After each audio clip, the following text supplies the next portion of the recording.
I was standing at the edge of my own farm when a woman I had never seen before stepped out of a shiny SUV, flipped open a clipboard, and started talking like she'd rehearsed this moment. She didn't ask who I was. She didn't introduce herself. She just told me, calmly and confidently, that I owed her homeowners association thousands of dollars in unpaid dues. She pointed at my barn, the same barn that had been standing there longer than the paved road she drove in on, and called it a violation. She mentioned fines like they were already decided. Then she casually dropped words like liens and eviction, as if she were discussing the weather. The moment that made my stomach tighten was when she looked past me, across my fields, and said, "This land falls under our community authority now." I didn't argue. I didn't raise my voice. I just listened while she explained how a subdivision built decades after my family's farm somehow had the right to claim it. That's when it clicked. This wasn't confusion. This wasn't a mistake. It was a land grab dressed up as confidence. What she didn't know, what none of them knew yet, was that I had paperwork locked away in a fireproof box, documents older than their entire neighborhood, and I was about to make them regret ever stepping onto my property.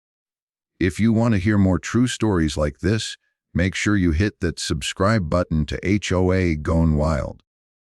And tell me in the comments, where are you watching from? I bought that farm because I wanted quiet that didn't have conditions attached to it. My name is Ethan Caldwell, and for most of my adult life I'd been boxed in by rules that never seemed to make sense. Noise ordinances that changed depending on who complained. Property lines that felt flexible only when someone wanted something from you.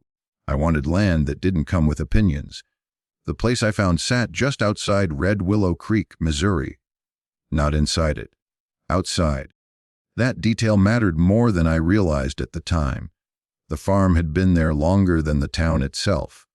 Long before paved roads.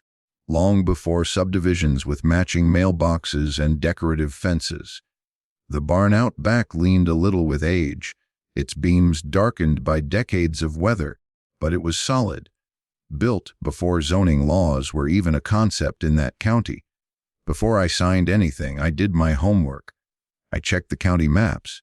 I pulled zoning records. Agricultural land. No HOA. No covenants. No shared infrastructure. The property lines were clear, marked by old fencing and survey pins that had been placed generations ago. I put up fresh no trespassing signs anyway, more as a formality than a warning. I thought ownership was enough. Living there felt like stepping back in time in the best way. Mornings were quiet. Nights were darker than I'd ever experienced. The nearest subdivision, Willow Crest Estates, sat beyond a line of trees and a shallow creek. I could see their rooftops from one corner of my land, but that was it. Separate worlds. The first letter arrived about 3 months after I moved in. It looked official, heavy paper, a logo, polite language. It welcomed me to the Greater Willow Crest community and informed me of a clerical oversight regarding my account. According to the letter, I had unpaid homeowners association dues dating back several years. I laughed when I read it. I assumed it was a mistake. Wrong address. Old mailing list. I tossed it into a drawer and forgot about it. 2 weeks later, another letter came. This one wasn't welcoming. It was firmer. It listed an amount owed and mentioned late penalties. Still no explanation of why they thought I belonged to them. I called the number on the page and left a voicemail explaining that my property was not part of their development. No one called back. Instead, a third letter arrived. This one included violations, my grass height, the barn's exterior appearance, non-conforming structures. That's when irritation turned into concern. I sent an email with copies of my deed and zoning classification attached. I explained, clearly and calmly, that my farm was not within their jurisdiction. I even included a map from the county website highlighted and labeled. The reply came the next day. It was short, dismissive. It said their records showed otherwise, and that failure to comply would result in enforcement. That was the first time I saw the name Marjorie Hensley. She signed every letter after that. She was listed as the board leader for Willow Crest Estates, and she wrote with the kind of confidence that didn't invite discussion. According to her, my property fell adjacent to and functionally within their community boundaries. She believed proximity created authority. The letters started coming faster. Notices, warnings, statements of account. None of them made sense. Some referenced dates from before Willow Crest Estates had even been built. Others cited rules that clearly applied only to residential lots inside a subdivision. I tried one more time to resolve it peacefully. I drove over to Willow Crest and attended one of their meetings. I introduced myself. I explained the situation. Marjorie didn't look surprised. She looked annoyed. She told me their development had expanded influence over time, that the community had standards, that my farm affected property values. She spoke like this was already settled. I realized then that she wasn't confused. She was convinced. The final moment of that realization came a week later, on a quiet afternoon, when I saw that same SUV pull into my gravel drive.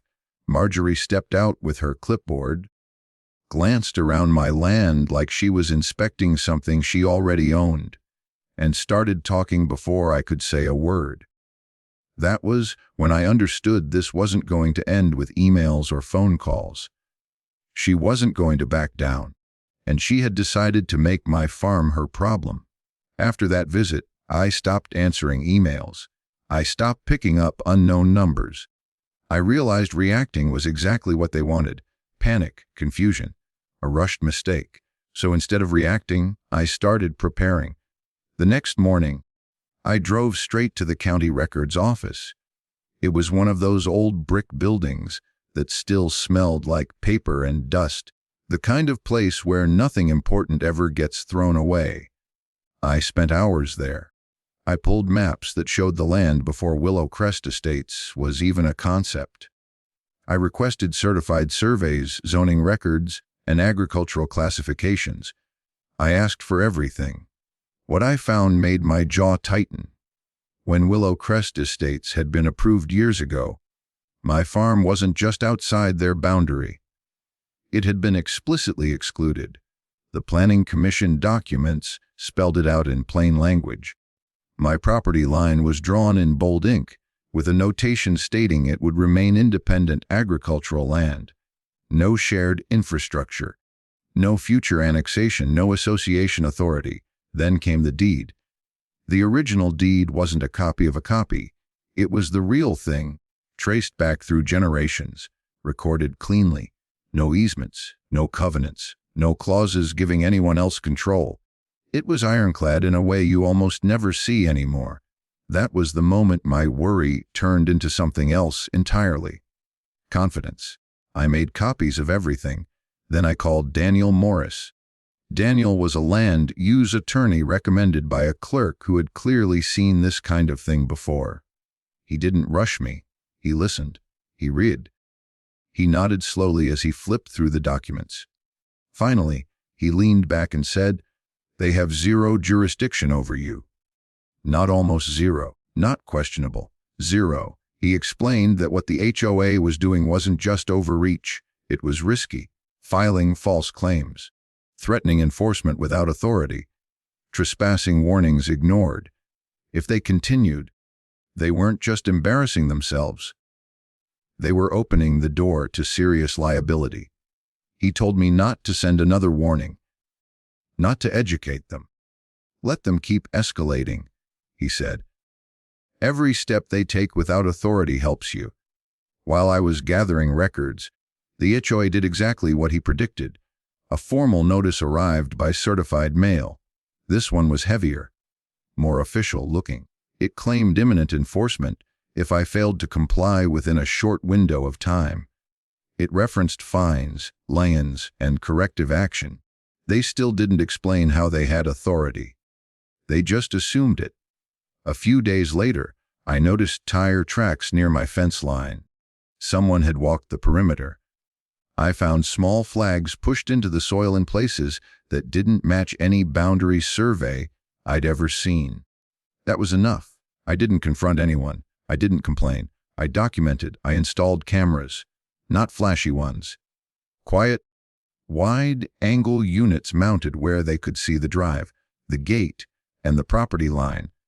I made sure the angles were clean and the footage was clear. Then I replaced every faded sign with new ones. Private property. No trespassing. No unauthorized access. I placed them deliberately. At the gate. Along the fence. Near the tree line facing Willow Crest. I wasn't trying to provoke them. I was setting a line. After that, I waited. The farm felt different in those days. Not peaceful like before, but focused. Every sound caught my attention. Every vehicle that slowed near the road stayed in my mind longer than it should have. But underneath that tension was something solid. I knew exactly where I stood. They thought confidence was authority. They thought paperwork intimidation could rewrite history. They thought silence meant weakness. What they didn't realize was that I wasn't backing down. I was letting them walk straight into the proof that would end this. The kind of proof that doesn't argue, doesn't negotiate, and doesn't blink. And if they wanted to keep pushing, I was ready for them to take the next step. Because this time I wasn't reacting anymore. I was waiting. The certified envelope showed up on a Tuesday afternoon, thick and stiff, the kind you don't ignore even when you already know what's inside. I didn't open it right away. I set it on the kitchen table and finished what I was doing first. That alone felt like a small victory. When I finally broke the seal, it was exactly what I expected. The Homeowners Association was filing a formal claim. They demanded mediation. Not a conversation, not a discussion. Mediation. The language was confident, almost smug, as if this was the stage where I was supposed to fold. They laid out their position like it was already settled, citing community standards, enforcement authority, and compliance timelines. They framed it as an opportunity for me to resolve the matter amicably, but the threat underneath was obvious. Show up, agree, or face consequences. I could practically hear Marjorie's voice in the wording. What struck me wasn't what they included. It was what they still didn't explain. Nowhere in that packet did they clearly establish jurisdiction. No clear boundary justification. No recorded authority. Just assertions stacked on top of each other, hoping volume would replace truth. I didn't respond. Instead, I organized. I bought a heavy binder and divided it into sections. Deeds, surveys, zoning records, planning commission minutes, correspondence, photos, camera footage. I labeled everything carefully. Dates mattered. Sequences mattered. I treated it like evidence, because that's exactly what it was. Daniel had warned me not to tip my hand. Let them think you're scrambling, he'd said. People who rely on intimidation always assume silence means fear. So I stayed silent. A few days later, Daniel called me with a tone I hadn't heard before. Calm but sharp. He told me he'd dug a little deeper into Willow Crest's development history, and he'd found something interesting. The maps Marjorie had been referencing in her letters weren't just wrong. They were altered. Not forged in some dramatic way, but subtly adjusted. Boundary lines nudged, labels shifted. Enough to confuse someone who didn't know better. Enough to make my farm look like an outlying parcel instead of what it actually was, separate, excluded, and protected. The source of those maps was a developer who still owned several undeveloped lots near my property. Lots that would suddenly become much more valuable if my land could be dragged under HOA authority or forced into compliance. That was the twist. This wasn't just arrogance. It was interest. Daniel explained it plainly. Someone stood to gain if my farm lost its independence. And Marjorie, whether she understood it fully or not, had been carrying water for them, using documents that looked official enough to intimidate, but would never survive scrutiny. I felt something close to anger rise in my chest, but I pushed it down. Anger would make me rush. Rushing would make me sloppy. Instead, I added another section to the binder. Altered maps, source documentation, comparison overlays, county originals versus HOA submissions. Side by side, the differences were impossible to ignore. Meanwhile, the pressure increased. I received follow-up emails asking me to confirm attendance for mediation. The tone shifted from polite to curt. One message implied that my failure to engage would be noted. Another suggested the HOA might proceed without me. They thought I was cornered. They thought mediation was their stage. What they didn't realize was that mediation didn't scare me anymore. Not once I understood how much they were risking by showing up with false assumptions and questionable paperwork. I kept my routine the same. Mornings on the farm, evenings organizing files. I checked the cameras once a day. I documented every letter, every email, every boundary intrusion. People like Marjorie thrive on reaction, on raised voices, on visible stress. I gave her none of that. When I finally confirmed attendance for mediation, I kept the response short, one sentence. No emotion, no explanation. Yes, I will attend. That was it.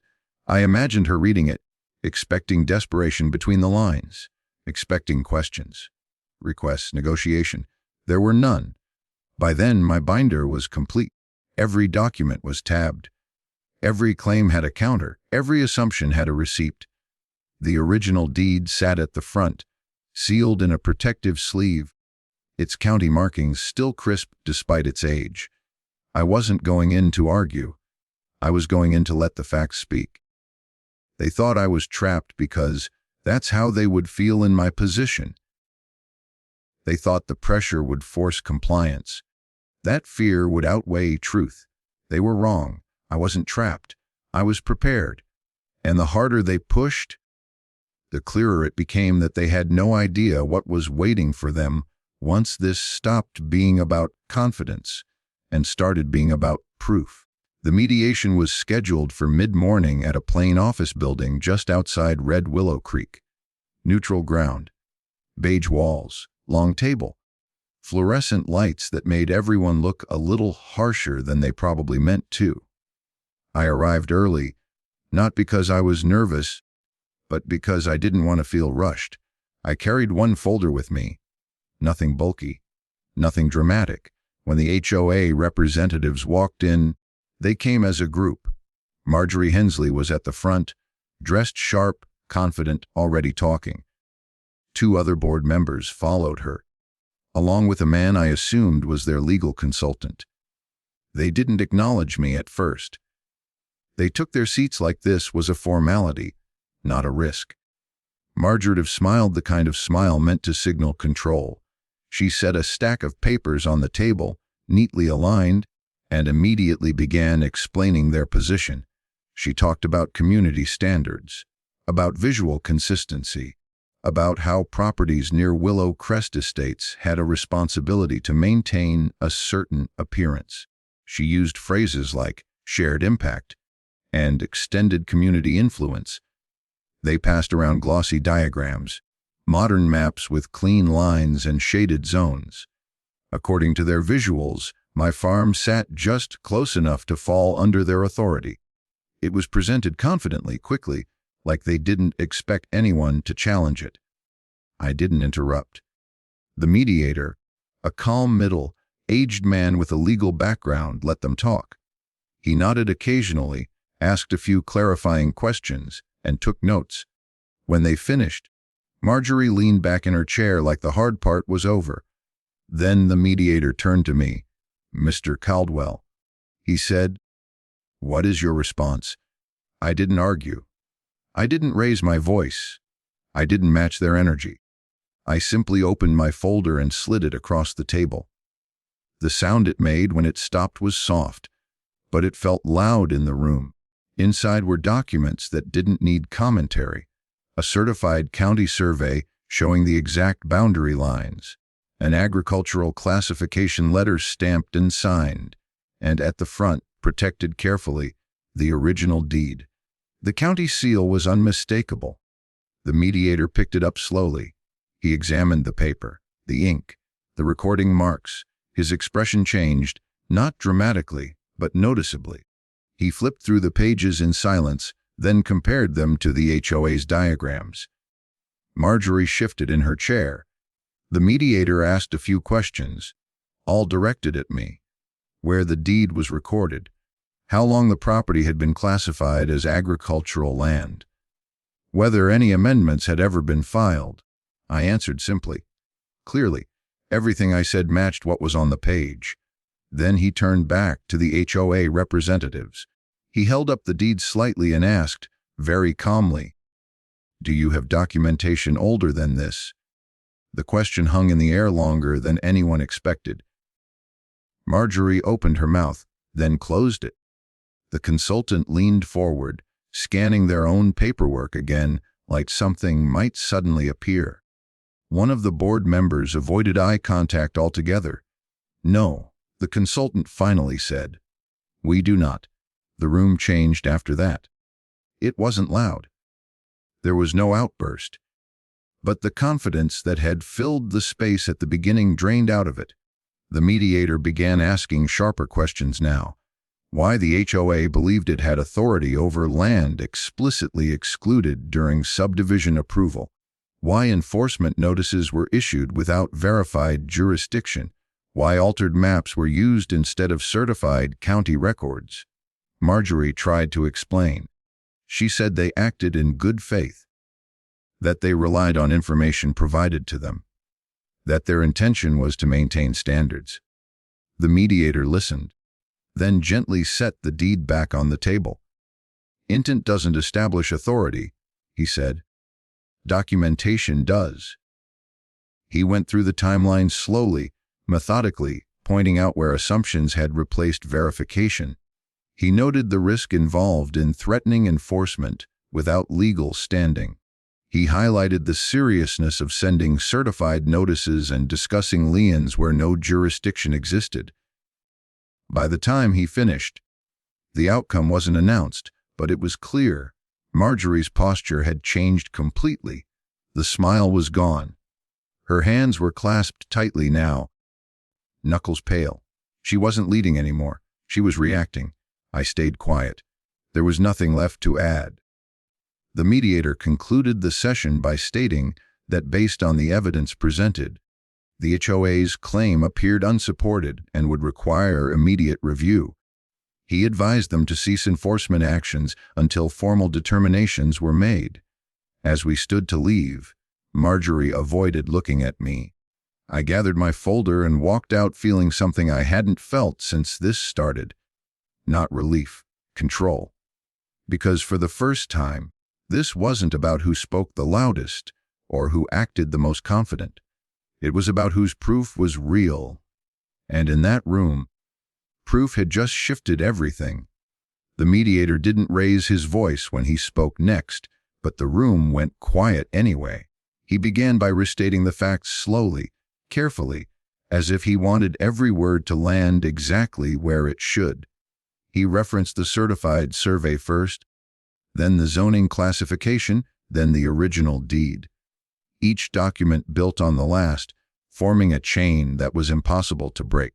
He explained that authority is not implied by proximity. It is granted, recorded, and verifiable. He pointed out that Willow Crest Estates had been approved with clear exclusions, mine among them. The Planning Commission minutes confirmed it. The county maps confirmed it. The deed confirmed it. Then he moved on to the OA's actions. He listed the letters, the fines, the threats of liens, the language used in the notices. He noted that enforcement had been threatened without jurisdiction, and that such actions were not minor procedural errors. They carried weight. They created risk. When he mentioned trespass, Marjorie shifted sharply in her chair. The mediator referenced my documentation, the flagged soil, the perimeter activity captured on camera, the lack of permission. He didn't accuse anyone directly, but he didn't need to. The implication sat heavy in the room. That's when Marjorie broke. She interrupted him mid-sentence, her voice sharp, insisting they had acted responsibly. She said they relied on information given to them. She said the community had expectations. She said allowing my property to remain uncontrolled set a bad precedent. The mediator held up a hand. She kept talking anyway. She argued that the maps were reasonable, that the developer was reputable, that the HOA had a duty to act. Her words came faster now, overlapping, defensive. Each sentence sounded less confident than the last. And then she said the one thing she shouldn't have. She admitted they had moved forward with enforcement before verifying county records because they didn't think it would be contested. The room froze. The mediator looked at her, expression unchanged, and made a note on his pad. That single sentence did more damage than anything I could have said myself. From there, the dismantling was methodical. He explained that good faith does not excuse overreach, that altered or unofficial maps do not supersede recorded deeds, that threatening enforcement without authority exposes an organization to liability, especially when done repeatedly and in writing. He addressed the consultant next, asking why certified county documentation had not been requested before notices were sent. The consultant hesitated, then admitted they had relied on internal materials. The mediator nodded once. He summarized the situation plainly. The HOA's claim had no legal foundation. Their enforcement efforts were unsupported. Their communications created unnecessary harm. Then he stated his determination. The homeowners association was ordered to immediately cease all contact with me regarding my property. All violations issued were to be formally retracted. Any references to my land being part of Willow Crest Estates were to be removed from their records. Legal costs incurred as a result of the claim were to be covered by the association. There was no room for interpretation. Marjorie sat back in her chair, like the air had been knocked out of her. She didn't argue this time. She didn't interrupt. She stared at the table, lips pressed tight, hands folded in front of her like she was trying to hold herself together. The mediator added one final note. Any further attempts at enforcement could be interpreted as willful misconduct. That was it.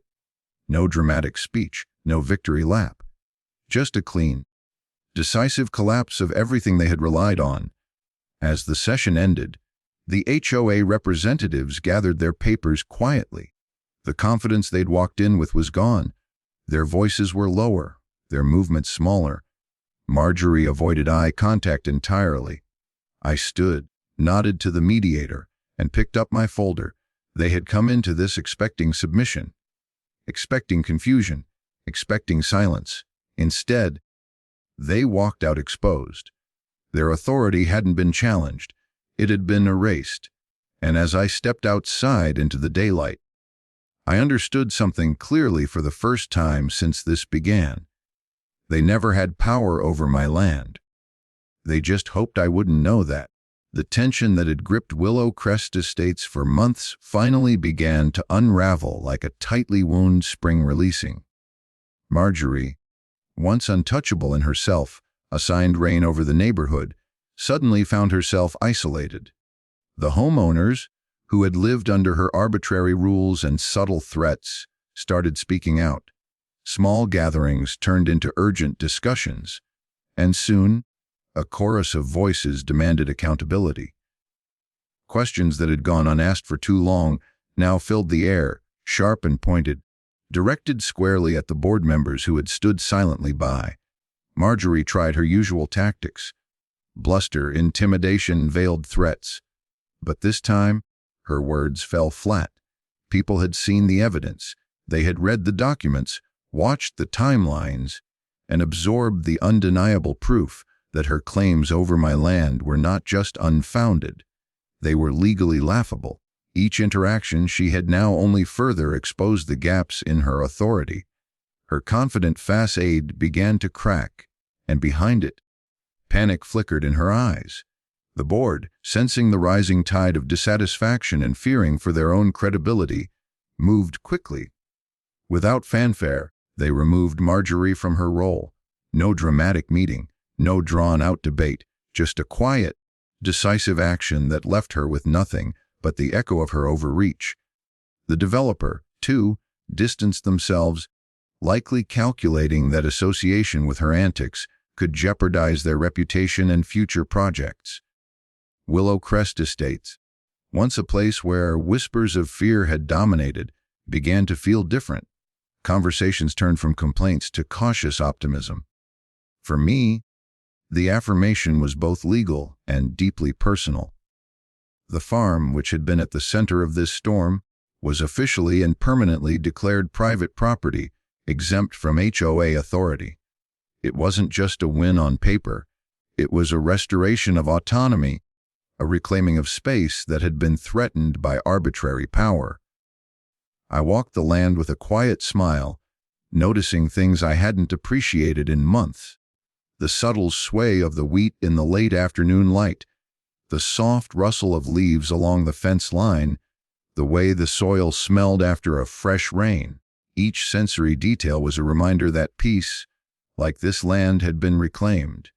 There was a strange, almost cinematic satisfaction in seeing the bullies falter under the weight of documentation and law. No shouting, no confrontation, no threats, just facts, carefully collected and presented, had brought the house of cards crashing down. Marjorie's attempts to control, manipulate, or intimidate were powerless against clarity, precision, and patience. I had anticipated the worst, prepared for escalation, and yet had allowed the process to unfold on its own terms. The result was not only vindication, but a lesson in restraint and the quiet potency of truth. Neighbors began approaching me with tentative gratitude, sharing stories of their own minor conflicts with Marjorie or the board. Each conversation reaffirmed what I had always suspected. The fear she wielded was maintained only by the assumption that no one would challenge her. Once that assumption was broken, the structure of control collapsed almost immediately. Even those who had previously been silent found courage in the documentation I had amassed, and in the clarity of my case. The community shifted from unease to reflection. People realized that rules and authority, when wielded without accountability, can become instruments of oppression. Witnessing that reversal firsthand brought a kind of quiet joy, not the raucous satisfaction of revenge, but the deeper, more grounded satisfaction of justice restored. The farm became more than a property line. It became a symbol of measured resistance, of patience, and of the power that comes from knowing one's rights and insisting on them. I spent evenings sitting by the fence, watching the sun sink behind distant hills, feeling the gentle wind brush against the crops. Peace wasn't just an abstract idea anymore. It was tangible, almost tactile. The absence of tension allowed moments of reflection, gratitude, and clarity. I thought about the months of documentation, the careful cataloging of every notice, every violation, every conversation, and realized that none of it had been wasted. Each action, each record, had contributed to the outcome, quiet, undeniable victory. And in that calm, I understood the subtle truth of the ordeal. Authority can be intimidating, but it is never invincible.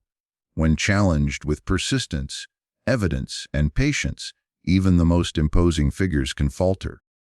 The lesson extended beyond the boundaries of my property. It was a reminder that bullies, whether in a neighborhood, a workplace, or any sphere of life, rely on silence and uncertainty. Break the silence.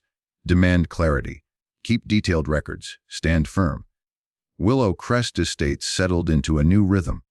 No dramatics, no lingering bitterness. Just the slow, steady return of normalcy. The air seemed lighter, the nights quieter, the community subtly stronger for having faced the truth. And I, standing amid the fields that had weathered storms both literal and figurative, felt the quiet satisfaction of someone who had faced intimidation, documented injustice, and allowed the law and reason to speak louder than any voice. This was resolution, not loud, not vengeful, but lasting, complete, and undeniable. Peace had returned, and this time it was permanent. I stand on my porch, the horizon painted in gold and crimson, and watch over land that was never truly lost. The farm stretches out exactly as it always has, steady and unshaken, while I feel a quiet shift within myself. Months of tension, conflict, and vigilance have left their mark, not on the soil but on me.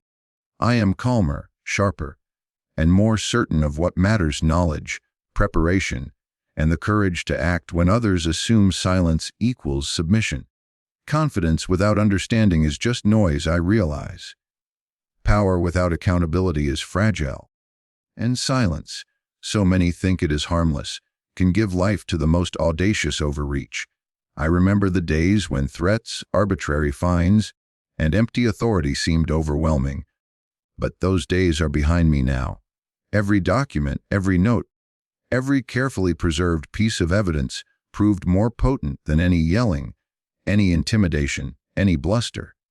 Authority can appear permanent, but it bends and breaks when faced with truth, history, and preparation. As I breathe in the evening air, I think about what ownership really means. It isn't just fences, signs, or gates. It isn't about who shouts the loudest or who claims the rules. Ownership is knowledge, vigilance, and the certainty to defend what is yours, not recklessly, but wisely.